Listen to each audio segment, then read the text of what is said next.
So we're going to read tonight from Mark chapter 2, verses 15 to 17. So Mark chapter 2, verses 15 to 17. While Jesus was having dinner at Levi's house, many tax collectors and sinners were eating with him and his disciples, for there were many who followed him. When the teachers of the law, who were Pharisees, saw him eating with the sinners and tax collectors, they asked his disciples, "Why does he eat with tax collectors and sinners?"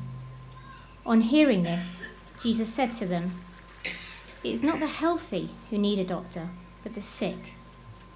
I have not come to call the righteous, but sinners." I invite Steve to come up and talk to us this evening, and I'm going to pray for him before he does so. Father God, we thank you for Steve. Thank you that he can be here with us today. Thank you for who he is. Thank you for the man that he is. Thank you for his incredible faith in you, Lord. And thank you, I think, that faith really does challenge us in the way that we live our lives. Thank you for what he's prepared to share with us this evening. I pray, Father, that you will equip him by the power of your Spirit. And I pray for all of us as we listen, Lord. And I pray that we will listen with open hearts and an open mind and ears to hear and receive from you this evening. In the name of Jesus, amen.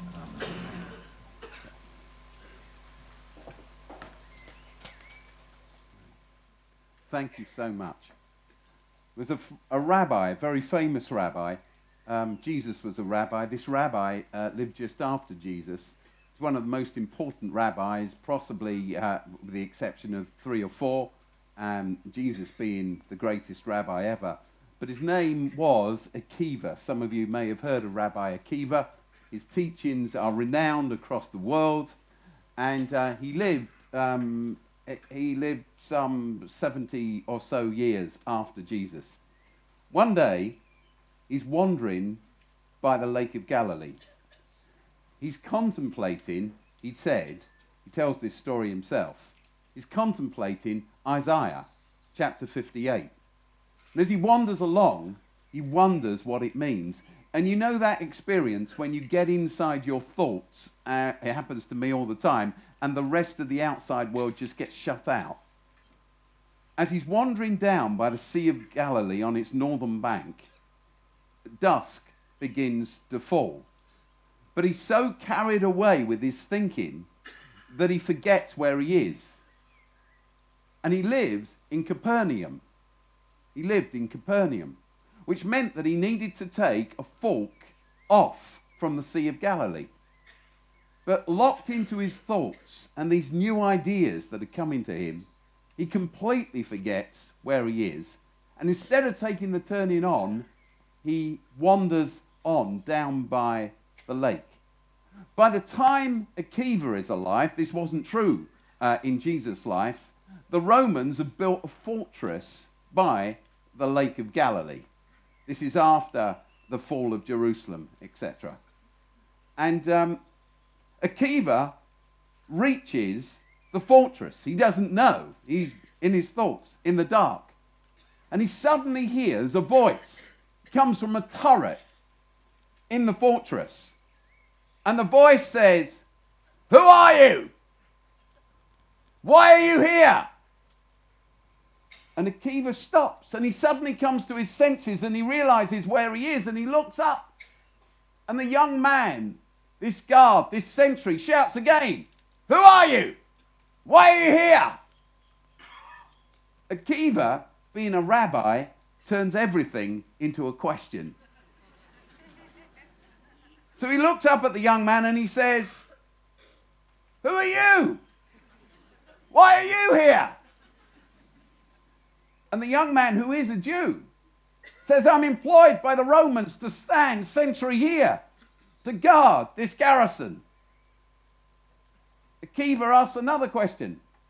"How much do they pay you?" The young man shouts down, 5 drachma a day." Akiva looks up and he says this, "I'll double your salary. I'll pay you 10 drachma a day if you will come to my house and each morning as I rise from my bed, shout, who are you? Why are you here?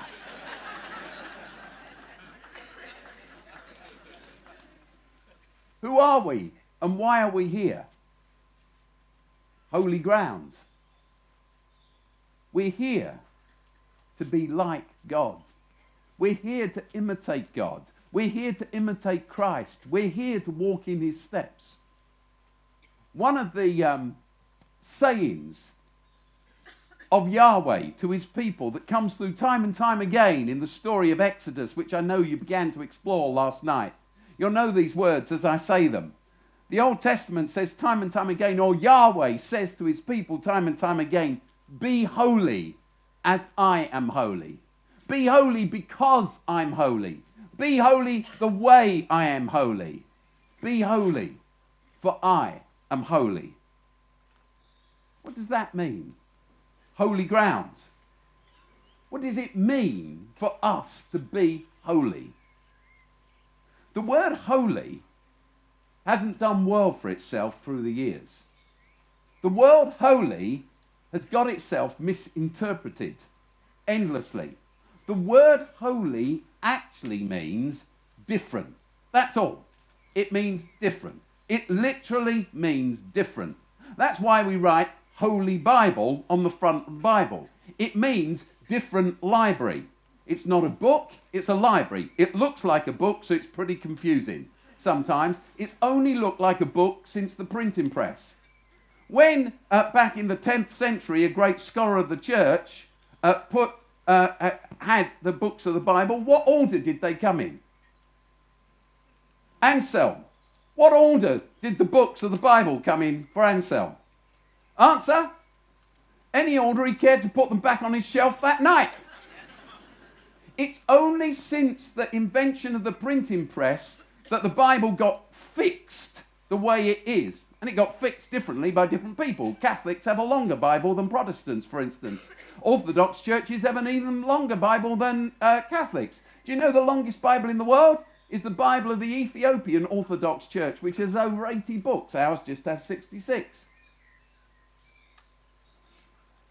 But the Bible is this different library of books. It's not a book, it's a library of books.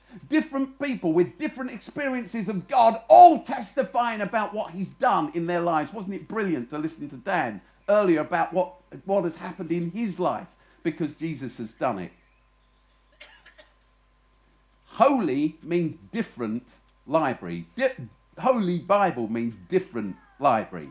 The word holy means different. So how did holy come to mean separate? Come ye apart from them. Be separate. Don't hang out with them. When I went to Sunday school when I was a kid, I used to go to church 3 times on Sunday when I was a kid. I went to the morning service with my parents, I went to afternoon Sunday school, and I went to evening service with my parents. I won't say that my parents were over strict because we were separate and we were different and we were holy. But we did have a budgie called Joey. And my mum used to take the swing out of his cage on Saturday night so he couldn't enjoy himself on the Sabbath. We were holy. I dressed up in a little tartan suit every Sunday. I was there morning, afternoon and evening. I remember saying to my dad one day, why don't we just go and make a day of it? You know, what's the point in keep going home? This walk of shame past my friends dressed up in my little tartan suit. We were holy. We were separate. We were different people. Holiness has come to mean different. Holiness has come to mean separateness. When I was in my Sunday school, while I was telling this story, when I was in my Sunday school, I remember Mr. Dalwood, who was a wonderful man. He stood up one Sunday, and I'll never forget this. He looked at us, and he says, "There's a reason why the cinema is called the Sin-ama." We are holy people. We don't go to the cinema. We are different. We are holy. And so holiness came to mean separateness. It came to mean apartness. It came to mean differentness in the sense of withdrawing from, being apart from life. We are different. We don't hang around with people like you. But actually, holiness means the opposite of apartness, the opposite of withdrawal, the opposite of separation. Holiness implies engagement. When the people of Israel first heard Yahweh say to them, "Be holy the way I am holy," they heard, because they knew that what the word holy meant, be different the way I'm different. So they had to ask the question, didn't they? Well, different from what? If God says he is different, be different the way I'm different, in what way is God different? The gods of the Near East, of course, were all remote. They were all tribal. They were all territorial. They were all angry. They were hard to keep on side. You had to keep appeasing their anger. You had to keep, pledging to them. You had to keep the God of the sun happy, and the God of the wind happy, and the God of the rain happy, and the God of the trees happy, and the God of the field, and the God of the river. You had to keep them all on side, and they were difficult to keep on side. They were insensitive, uncaring, unchanging, remote. They weren't engaged. They weren't involved. And they all had their favourite people. They were all tribal. But Yahweh was different. He reveals himself as the God of everyone, who's come to bless all the peoples of the earth. He's not tribal. He's not remote. He's not territorial. And he's not absent. He's on our side. People still say today, God can't look at sin. I wonder which verses of the Bible they've been reading. The Bible is the story of a God who will not let go. Is there one person in this room who has not known God's grace to them when God could have let go if he was any other God than Yahweh, the God of the whole earth? God will not give up on us. He will not leave us alone. He loves us. He weeps over us. He cries over us. He will not give up on us. And I know that those of you who are oldest in this room know that truth the best.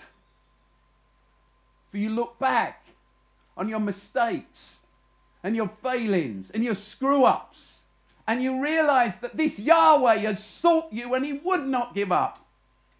That's God's difference. That's Yahweh's difference. He's here, he's engaged, he's involved, he's faithful, he's long-suffering, he's caring, he's passionate, he's compassionate, he is love. And slowly, and it was slowly, and those of you who know your Bible and your theology know it was painfully slowly, that Israel begins to get it. That's what it means to be holy the way God's holy, to be different the way that God is different. And of course we see this played out in the life of Jesus, which is why Kathy read to us those few short verses from Mark's Gospel, chapter 2. Jesus hangs out with all the wrong people. So if anybody thinks that holiness means separation, take that.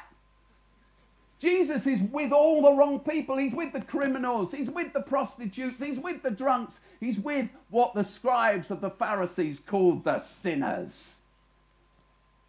He hangs about with these people. So Jesus, through his life, shows us that holiness is engagement. We are diluted not by being engaged. We are diluted by withdrawing. By sitting in our buildings, practicing truth, but not being engaged, we're diluted. Jesus shows through his life that it isn't sin that's sticky, it's grace that's sticky. Grace is sticky. When we're with people, they discover God's grace. Be holy the way I am holy. It turns out, more than that the only judgment Jesus has is for those who will not extend this sticky grace to others.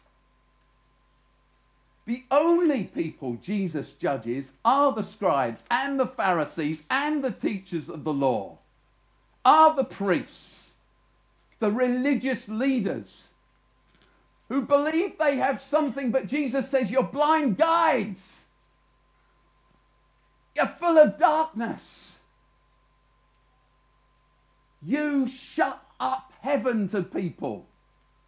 So God's judgment does fall. Let's start with judgment, some people say. Yeah, let's start with it. And the judgment of Christ falls on those who are pretty sure they're right and pretty sure everybody else is out. Be holy as I am holy. And Jesus lives out that holiness, that difference of engagement, of involvement. I ought to say something about always caught up in controversy, but I ought to say something about the controversy, one of the controversies I'm caught up in, which is to do with LGBT people. I don't want to make this talk about LGBT, but I just felt this afternoon, so many of you talked to me about this, I'd be daft if, I'd be ridiculous if I didn't say something. Just tell you a story. A young man came to my church in central London. You wouldn't mind me telling you his name? It's Ian. Ian's in his 30s. Ian joined our church. And after months and months of being part of the church, Ian, who's slight and shy and retiring, he's a teacher, primary teacher. He's a loving, caring young man. He's in his 30s. That's young to me. He sits with me and he tells me that he's gay. And he tells me this story. I knew bits of it already because bits of it had come out, but this is how he said it. He said, Steve, I'm gay and this is my story. I went to my church leaders when I was 13 and I told them that I thought I was gay. They, an evangelical church, said to me that I needed prayer ministry and I needed exorcism. And being 13 and wanting to be straight, I agreed. And he said, systematically, over 5 years, they tried to pray the demons out of me. They tried to pray for me. They tried to pray the gay away, that I would be whole. Then he cried. And he said what I already knew. When I was 18, he said, by then I hated myself so badly for what I was because their prayers didn't work and I still had these thoughts. I hated myself so badly, internalized homophobia, that I had an eating disorder. I was alcoholic and I was dependent on drugs. And I tried to take my life. Then he said this. And since then, I've realized this. Now, you ought to know Ian has never had a relationship with anyone. So it wasn't about behavior. This was just what he felt. He said this to me. He said, but I realized my problem wasn't that I was gay. My problem was that I was an evangelical. And that's what's destroyed me. And he cried again. I'm not asking you to take one view or the other. I'm not asking you to agree or to disagree with me. I'm saying this. When you can't belong to a community where you can ask questions and have a conversation without grace, you know you're in a cult. We have to be able to talk about these big issues without saying one another are going to hell, because that is not the differentness of God. I think what we all know, people who don't hold my view, my friends, actually they're all my friends, have written and said, whatever else, the way that churches have treated gay people is a scandal. And we have to do something and think about it. That's what Justin Welby's said, time after time. We have to find ways of being different as God is different. And God's differentness is that he will not give up on any of us, and he loves us completely. He extends grace. And the only people that don't know that are the people who are blind to who they really are themselves. Some years ago, I sat on a stage with Jonathan Sachs, the chief rabbi, since retired but still very much in public life, a brilliant man. We were both speaking at an event. I was in trouble then, not for LGBT things. I was in trouble with some people because I said that God is love and he's not angry with us. God's first response to us isn't, "You're an awful bunch of sinners." It's, "You're good, I made you, I rejoice in you." The Bible doesn't start with original sin. It starts with original goodness. You're made in my image and it's very good. Every man and every woman, not just Christians, everyone made in God's image. Every child, every elderly person, every person of every nationality made in God's image. It is very good, says God. I sat on this stage with Jonathan Sachs, and we were both due to speak, but it was a big stage, and we sat at the back, and there were all sorts of other things happening. And this little controversy where I said that God is for us, not against us. The cross isn't about God's wrath being dealt with. The cross is about God's love for us. Jonathan Sachs had read about this, and he says to me, he says, "Steve," he's an intelligent man, so I lean in. This is what he said. He said, "The funny thing is, with you Christians," he's joking, you know, he's got a great sense of humour. "The funny thing is with you Christians," he says, "is you've taken our Bible, you've borrowed it, the Old Testament, the Jewish Bible, that's its real name, the Jewish Bible. You've taken our Bible, you've seconded it, but you never ask us what it means." And he said, "You get people who work up to PhD level and get a little bit of Hebrew going for themselves." He said, "We are the Hebrew people. But you don't ask us what it actually means." By the way, you read Jonathan Sachs's commentaries on the Old Testament stories, they're extraordinary. Then he leans into me and he says this. He said, "Steve, you know that phrase that occurs in the Old Testament, God's anger?" He said, "It's better translated as God's anguish." God's anguish. And then he says to me, as though I didn't know, but it was a good lesson to me. He said, "You see, God is a father. And a father is pained by his children's stubbornness and is in anguish. A mother is in anguish for her children, but a mother never hates and has wrath for her children, and nor does a loving father. It's God's anguish." That's what the Hebrew means.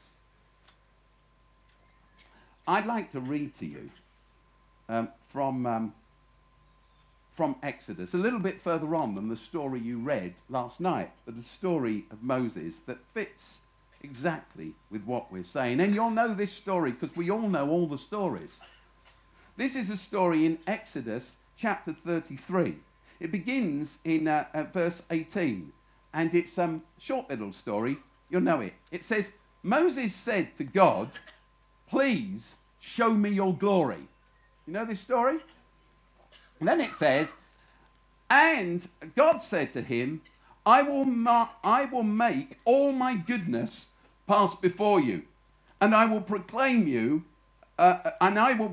my name before you, the Lord. And I will be gracious to whom I will be gracious, and I will show mercy on whom I will show mercy. But," he said, "you cannot see my face, for a man shall not see my face and live." And the Lord said, "Behold, there is a place by me where you can stand in the rock." And while my glory passes, I will put you in the cleft of the rock, and I will cover you with my hand until I pass by, so you cannot see my face. Then I will take my hand away, and you will see my back, but my face cannot be seen. When I was at Sunday school, Homesdale Road Baptist Sunday School when I was a kid, one Sunday afternoon, Mr. Doward, our Sunday school superintendent, his son Andrew did the best ever Sunday school lesson in all my life. It made going to Sunday school wonderful. He read this story. He said, no one can see the face of God and live. It's impossible for a mere human being to see the face of God and live, for we will shrivel before the holy and righteous God. He was probably only 16 himself, but he seemed like to me, he was a man. It was great. It was dramatic. He should have been on the stage. And then he said, and I'll show you why a sinner can't see the face of God and live. Remember, we're Baptists. We don't drink, we don't smoke, we don't dance. It's mechanically impossible for most Baptists to dance, actually. And Andrew, it's honestly true, he gets out a tissue paper, and from his other pocket, he produces a cigarette lighter. We have never seen a cigarette lighter in a church building before. And with this look of triumph on his face, he flicks the cigarette lighter and he holds the tissue paper above it. And he says, if a mere flimsy human being sees the face of the righteous God, they will be burnt. And he moves the flame closer and closer to the tissue paper to show us it begins to smoulder and it begins to turn brown. And then, in a failure of the experiment, but it was wonderful for us, it caught light instantly and it went up in the air, and he threw it up in the air and it came down on the ground, and all the girls screamed and all the other classes screamed and we all ran round, and it was the end of Sunday school. It's honestly true. And never ever again did Andrew Doward ever teach a lesson. Honestly true. And I remembered that image for years and years and years and years and years. And I don't have time to tell you now how it was that I came to see this differently. Except that I read a book by a great theologian. I'd worked this out in my own experience. But I read a book by a wonderful theologian whose son, 21-year-old son, had gone mountain climbing in America. He's a professor in a theological college in America. And a rope had broken, and his son plunged to his death. This theologian, 2 years later, in his grief, sat on a rock in the same place, and he cried again, and the tears ran down his face for his lost son. And he flicked through his Bible, and it opened at this story in Exodus 33. And he read it again. And it says this. Let me read it to you again. Can't read it to you again because my Bible is just closed. That always used to be better when it was a book. Show me your glory, says Moses. And God said, I will make my goodness pass before you, and I will proclaim my name before you, the name of the Lord. And I will be gracious to whom I will be gracious, and I will show mercy on whom I will show mercy. But he said, you cannot see my face and live. For no one can see my face and live. I'll hide you in a rock, and when I've gone by, you can see me as I've gone, but you cannot see my face and live. No man can see my face and live. This theologian sits there, reads this, and then he realizes this. That God's glory is his love, not his anger. God's glory is his love. And what Yahweh is saying to Moses is, I'm the God of compassion. I'll show mercy and I'll show compassion and I'll show kindness. You can't look into my face and live. For no one can look into the face of love and feel the pain that love feels and see the pain on that face and live. You cannot survive the amount of pain and anguish that a God who is love feels for people who he's created and calls very good, but are lost and stumbling and hurting and violent and warring. You can't feel this.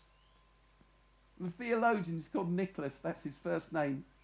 He realizes that the pain he knows is only a tiny echo of the pain that a God who is love must know. We cannot look into the face of God and see the anguish and survive it. We are called to be holy as God is holy, different as God is different. Dan's story is an incredible story. I cried when I was listening to Dan's story. It's one amazing story. God calls us to take this holy ground back to our ordinary ground, to be rooted where we are, to live out differently, to knock the doors of our churches, to be engaged in our community, bringing hope not just to individuals but to whole systems. We all know this, don't we? In many ways, the social care system in our country is broken. We all know, don't we, that in many ways the care for the elderly in our community is broken and busted. We know from this week that our prisons are failing. I had a meeting with Chris Grayling when he was Justice Secretary before Michael Gove. And Chris Grayling and I sat at lunch, and these are Chris Grayling's words to me. He said it cost 5 times more to keep a young man in a detention centre in this country than it does to send them to Eton. But within 18 months, 80% of those kids have committed new crimes. Who's going to hold people and show them love? Who's going to intervene for people and bring them help? And for those of you who say, no, but the church's task is a spiritual task. It's not a task of social care or education or health care. Read the New Testament. Read that Jesus brings good news to the spiritually poor, and good news to the socially poor, and good news to the physically poor, and good news to the mentally poor, and good news to the broken at every level. This is the glorious, gracious good news of a holy God who calls us to be different the way he is different. I close by asking you this question, these 2 questions. Who are you? Why are you here? Who are we? Why are we here? Why do we stand on this ground? What do we do with it? What do we do with the fact that we know that a holy God calls us to be different as he is different? My view is this. I mean this with all the sincerity I can muster. There has never been a moment for the church like this moment as long as I've been alive. There truly hasn't. For every church, as long as I've been alive. As local government cannot deal with these issues, as central government cannot deal with these issues, there's opportunity for partnerships for every local church in 1,000 different ways. Truly there is. But we must learn that holiness, be holy as I am holy, means different as I am different. And being different as God is different means being engaged, not being separate. And that's going to be a painful journey. There are some things you cannot understand except through eyes that have cried. Who are you? Why are you here? Thank you.